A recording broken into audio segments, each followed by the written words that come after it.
জুলাই সনদকেও আমাদের সম্মান করতে হবে এবং সেজন্যই আপনাদের সকলকে অনুরোধ করব যে ধানের শীষে যেমন সিলটা দিবেন 12 তারিখে, একই সাথে আপনাকে যে দ্বিতীয় ব্যালট পেপারটি দিবে হ্যাঁ এবং না, সেখানে হায়ের পক্ষে দয়া করে আপনারা রায় দিবেন।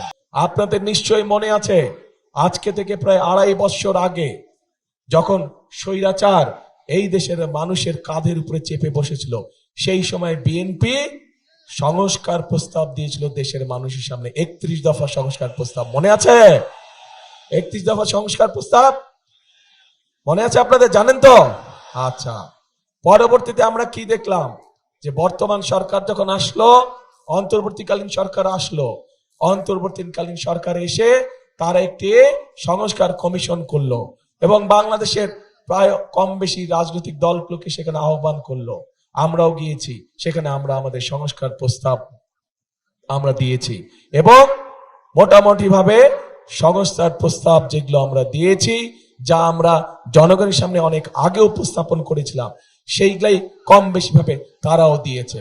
হতে পারে কোনোটি ব্যাপারে আমাদের সাথে কিছু কিছু দ্বিমত আছে, কিন্তু আমাদের সাথে যদি কোনোটির ব্যাপারে দ্বিমত থাকে, আমরা কোনো লুকো ছাপা করিনি।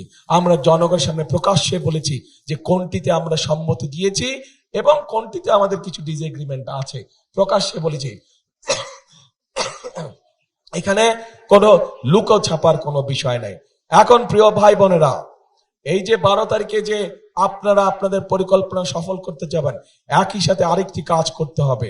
এই যেই অধিকার ফিরানোর জন্য আবু সাইদ নিজের জীবনকে উৎসর্গ করেছে, চট্টগ্রামে ওয়াসিম নিজের জীবনকে উৎসর্গ করেছে, এরকম হাজারো মানুষ যারা নিজের জীবনকে উৎসর্গ করেছে, তাদের মানুষের ভোটের অধিকার, কথা বলার অধিকার, অর্থনৈতিক অধিকার প্রতিষ্ঠার মাধ্যমে যেমন তাদের এই জীবন উৎসর্গকে আমরা মূল্যায়ন করতে পারবো, একইভাবে তাদের জীবন উৎসর্গকে মূল্যায়ন করতে হলে আমরা যে জুলাই সনদে স্বাক্ষর করেছি, সেই জুলাই সনদকেও আমাদের সম্মান করতে হবে এবং সেজন্যই আপনাদের সকলকে অনুরোধ করব যে ধানের শীষে যেমন সিলটা দিবেন 12 তারিখে, একই সাথে আপনাকে যে দ্বিতীয় ব্যালট পেপারটি দিবে হ্যাঁ এবং না, সেখানে হায়ের পক্ষে দয়া করে আপনারা রায় দিবেন।